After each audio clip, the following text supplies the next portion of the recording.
Qual é a base ideológica de Vladimir Putin? Eu falei no vídeo anterior sobre a construção e a venda que ele vendeu a sua alma para o capital. E a partir disso, o capital venceu na Rússia e que já entrou de sola no neoliberalismo financeirizado. E a partir disso, é preciso, além da construção da arquitetônica, organizacional, estatal, é preciso de uma base ideológica. Putin chamou um velho grupo do qual nunca deixou o poder. Claro que no momento da União Soviética, eles ficaram um pouco afastados. Que grupo é esse que eu estou falando? A Igreja Ortodoxa. Para manter o seu poder, do qual ele fez com o surgimento da primeira oligarquia, que foi ele e mais os agentes da KGB que compraram ali as estatais a preço de banana e hoje estão aí super ricos. Aliás, pesquisem a fortuna que Vladimir Putin tem, que aí vocês vão ver. Só ele e, por exemplo, Roman Abramovich, eles têm uma grana imensa. Ele chamou a Igreja Ortodoxa. Essa Igreja Ortodoxa, há milênios está na Rússia, agora ajuda no poder ideológico ali dos mais pobres de fazer o convencimento, assim como faz as igrejas evangélicas aqui. Ou seja, são igrejas que estão ali para ajudar na manutenção do capital. É exatamente isso o que eles fazem. Então, portanto, trata-se ali de uma igreja corrupta, interesseira, ali na manutenção da ordem e do poder. Única e exclusivamente. Mas dentro dessa ordem também há um cara, uma figura interessante, que é esse que eu vou falar aqui de maneira sintética. Ele é uma espécie de Olavo de Carvalho do leste europeu. É um cara chamado Alexander Dugin. Quem é Alexander Dugin? O que ele defende e por que ele é a base ideológica do Vladimir Putin? Veja só.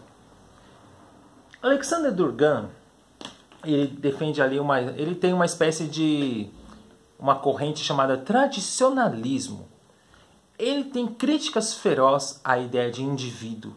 Veja, a ideia de crítica ao indivíduo é a partir da direita, não é da esquerda, porque tem muito estalinoide da esquerda aqui que parou no tempo e acha que o Vladimir Putin está correto nas suas invasões aos países que ele faz. A anexação da Crimeia, a fazer o que bem entende na Ucrânia.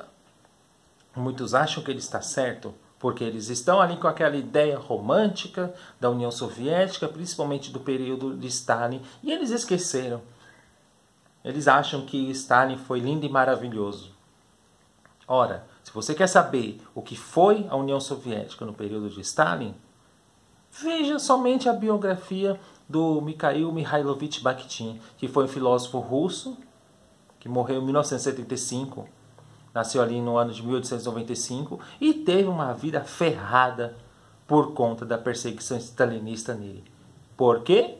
Única e simplesmente porque ele era cristão. Ora, ser cristão naquela época era ser radical. Veja só como são as coisas. Mas voltando aqui. O Alexander Dugin, como eu disse, ele defende essa ideia do tradicionalismo. Tem teorias da conspiração, ideias contra o Ocidente, como se fosse o mundo dos infernos, o mundo do mal, assim como a União Soviética também implementava na cabeça das pessoas na época, durante todo o período, vamos dizer, principalmente no período stalinista.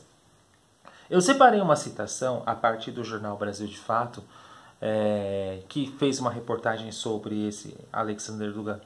Eu não tenho certeza se é o Brasil de Fato, mas acho que é.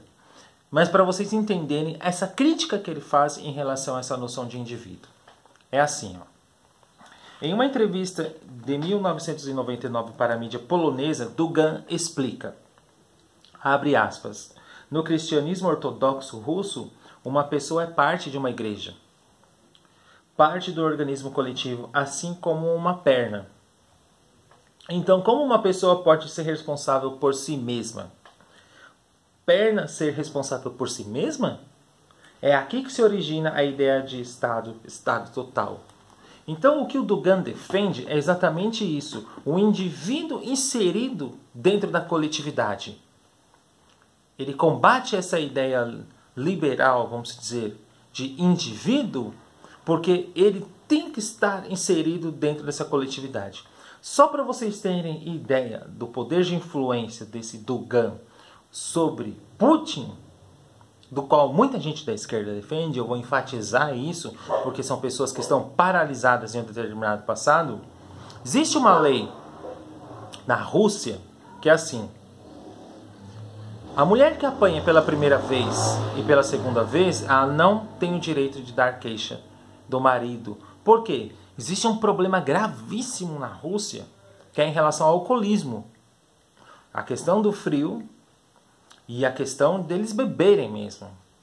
Existem razões econômicas ali, razões do capital, porque o indivíduo não vai por meio do nada beber. O capitalismo, que é o sistema cujo qual o objetivo do sucesso é a destruição do outro. Então, a mulher vai lá, dá queixa na polícia. Ah, meu marido bateu, mas é a primeira vez? Não.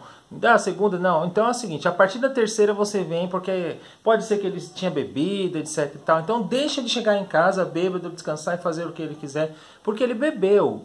Então na segunda vez você vai e reclama. Na terceira, quer dizer. Então o Dugan, ele teve influência direta em relação a isso. Por conta de ser ali o pensador desse grupo. Ele tem cerca de 30 livros escritos. Então ele coloca essa ideia do indivíduo como um corpo social. Desaparece essa ideia do indivíduo. É como se fosse uma espécie... Eu não gosto de usar muito essa palavra, mas é a que cabe no momento. Não sei se é exatamente isso que o Dugan está pensando. Que é a ideia de sujeito ali. Um sujeito que está... no sentido assujeitado mesmo ali do coletivo, no sentido Foucaultiano do termo. Um sujeito assujeitado ao coletivo. Então, esse é a base do que nós temos ali do Vladimir Putin. Você tem esse Alexander Dugan, de direita, isso é preciso enfatizar, que tem essas ideias contra o Ocidente, que coloca ali como se fosse uma espécie de eixo do mal, e é preciso a Rússia se manter ali nos pés da tradição. Tradição, eu falo ali, ligada à Igreja Ortodoxa. E, principalmente, abandonar essa ideia de indivíduo que vem ali do liberalismo, já do John Locke, e vai repassando ao longo dos anos toda uma repaginada, que é o que tem na Rússia hoje, que é o neoliberalismo financeirizado já de maneira clara e nua, que é o que está ocorrendo ali. A partir disso, dessas ações, você tem essa base ideológica. Você tem a Igreja Ortodoxa, de um lado, e do outro lado você tem esse Alexander Dugan, que faz a cabeça da galera. É uma espécie de Olavo de Carvalho do leste europeu, como eu já disse. É mole? Não é mole. Todo país tem ali. Esse Alexander Dugan está ali naquele grupo do Stephen Bannon, do Olavo de Carvalho. Pode ser, a gente pode colocá-lo ali como parecido com o que vem ocorrendo ali na Hungria, com essa certa ideia de tradição, dessa recristianização da Hungria, que está ocorrendo de maneira assintosa, principalmente por meio de alterações de currículos escolares, alteração dos livros didáticos, dos quais os professores são obrigados a ensinar às crianças nas escolas, por meio ali das ações do Viktor Orbán. É desse grupo aí que você pode encaixar esse Dugan. Dá uma pesquisada e vê essa base ideológica. É importante para você avançar no processo de compreensão do que vem ocorrendo ali na Rússia. Tá certo?